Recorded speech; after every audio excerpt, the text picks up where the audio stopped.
سوال یہ تھا کہ قرآن پاک کی وہ کون سی سورت ہے جسے روزانہ رات کو پڑھنے والا کبھی محتاج نہیں ہوتا؟ وہ سورہ واقعہ ہے۔ اللہ پاک اس پر عمل کی توفیق عطا فرمائے۔ ان کا یہ جواب بھی درست ہے۔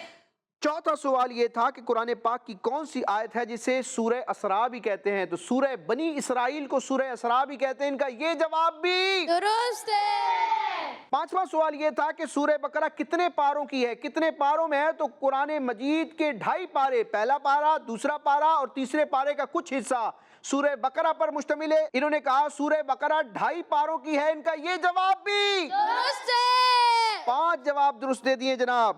لا یحبو سے قرآن پاک کا پارہ نمبر 6 شروع ہوتا ہے۔ ان کا یہ جواب بھی درست ہے۔ تو ہمارے عفان بھائی اس طرح مقابلے میں آگے بڑھ گئے ہیں۔ اب بڑھیں گے ہم کن کی طرف؟ فضیل بھائی کی طرف۔ کیسے ہیں فضیل بھائی؟ ٹھیک ہیں آپ؟ ماشاءاللہ آپ نے جوابات بھی سن لیے، آپ کے جوابات بھی دیکھتے ہیں، لگ رہا ہے کہ آپ کے بھی جوابات درست ہیں۔ پھر بھی دوبارہ ہم ریپیٹ کرتے ہیں، ٹھیک ہے؟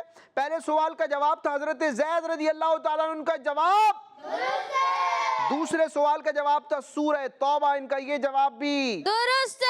تیسرے سوال کے جواب میں سورہ واقعہ کہنا تھا، ان کا یہ جواب بھی درست ہے، کوئی غلطی نہیں ہوئی۔ چوتھے سوال کا جواب تھا سورہ بنی اسرائیل، ان کا یہ جواب بھی درست ہے۔ آج سارے سوال قرآن سے متعلق ہیں۔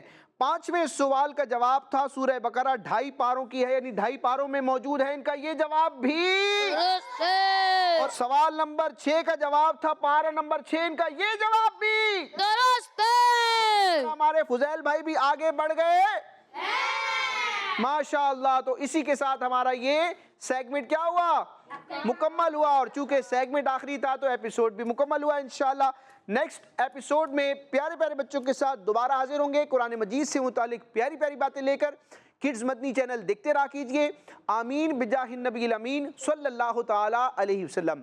کڈز مدنی چینل، ہمارا مدنی چینل۔ نور والی، نور والی، نور والی کتاب قرآن میرا، نور والی کتاب قرآن میرا، نور والی کتاب۔ بچوں کا مدنی چینل آ گیا۔